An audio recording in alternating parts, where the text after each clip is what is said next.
ನಮಸ್ಕಾರ ವೀಕ್ಷಕರೇ. ಸಾಮಾನ್ಯವಾಗಿ ದೇವಸ್ಥಾನಕ್ಕೆ ನಾವೆಲ್ಲ ಹೋಗ್ತೀವಿ ಅಂತಂದರೆ ಮಡಿ ಉಟ್ಟುಕೊಂಡು ಹೋಗ್ತೀವಿ. ಪಂಚಶಲ್ಯ ಹಾಕ್ಕೊಂಡು ದೇವಸ್ಥಾನಕ್ಕೆ ಹೋಗ್ತಾರೆ. ಹೆಂಗಸರು ಸೀರೆ ಉಟ್ಕೊಂಡು ಹೋಗ್ತಾರೆ. ಆದರೆ ಕಲಿಯುಗದ ಶ್ರೀಮಂತ ದೇವರು ಅಂತ ಕರೆಸ್ಕೊಳ್ಳೋ ತಿರುಪತಿ ವೆಂಕಟೇಶ್ವರನ ದರ್ಶನಕ್ಕೆ ಇವತ್ತು ಒಬ್ಬರು ಭಕ್ತರು ಬಂದಿದ್ದರು.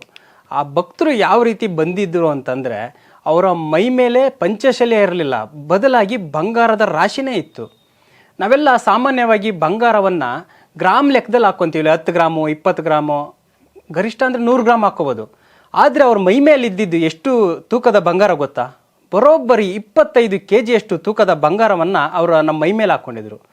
ಮಹಾರಾಷ್ಟ್ರ ಮೂಲದ ಪುಣೆಯಿಂದ ಬಂದಿದ್ದ ಒಂದು ಕುಟುಂಬ ಮೈ ಮೇಲೆ 25 kgಗೂ ಹೆಚ್ಚು ತೂಕದ ಒಂದು ಚಿನ್ನಾಭರಣವನ್ನು ಮೈ ಮೇಲೆ ಹಾಕ್ಕೊಂಡು ಬಂದಿರ್ತಾರೆ.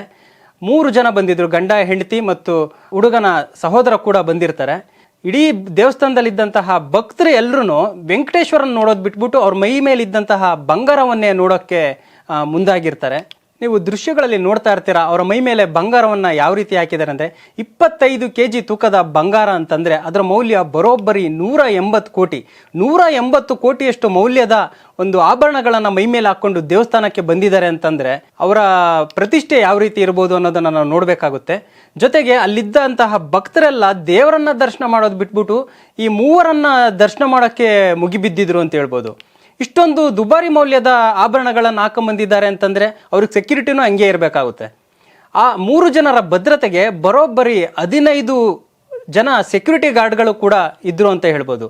ಅವ್ರ ಕೊರಳಲ್ಲಿ 7 ರೀತಿ ಚಿನ್ನದ ಸರಗಳಿದ್ವು, ದಪ್ಪ ದಪ್ಪದ ಚೈನು, ಗೋಲ್ಡನ್ ಸನ್ಗ್ಲಾಸ್, ಕೈ ತುಂಬ ಚಿನ್ನದ ಬ್ರಾಸ್ಲೆಟ್ಗಳನ್ನೇ ತುಂಬ್ಕೊಂಡು ಬಂದಿದ್ರು. ಬೆರಳು ತುಂಬ ಚಿನ್ನದ ಉಂಗುರಗಳನ್ನು ಅವರು ಮೈ ಮೇಲೆ ಹಾಕ್ಕೊಂಡು ಬಂದಿದ್ರು. ಅವರನ್ನು ನೋಡಿ ಅಲ್ಲಿ ಇದ್ದ ಭಕ್ತರೆಲ್ಲ ಮೂಗಿನ ಮೇಲೆ ಬೆರಳಿಟ್ಕೊಳ್ಳೋ ಅಂತ ಆಗಿತ್ತು. ಇವರು ಗೋಲ್ಡನ್ ಫ್ಯಾಮಿಲಿ ಎಲ್ಲಿಗೆ ಹೋದ್ರೂ ಸುಮಾರು ಅವರು 15ಕ್ಕೂ ಹೆಚ್ಚು ಜನ ಸೆಕ್ಯೂರಿಟಿ ಅವ್ರ ಜೊತೆ ಇರ್ತಾರೆ. ಪೊಲೀಸರು ಕೂಡ ಇದ್ದೇ ಇರ್ತಾರೆ.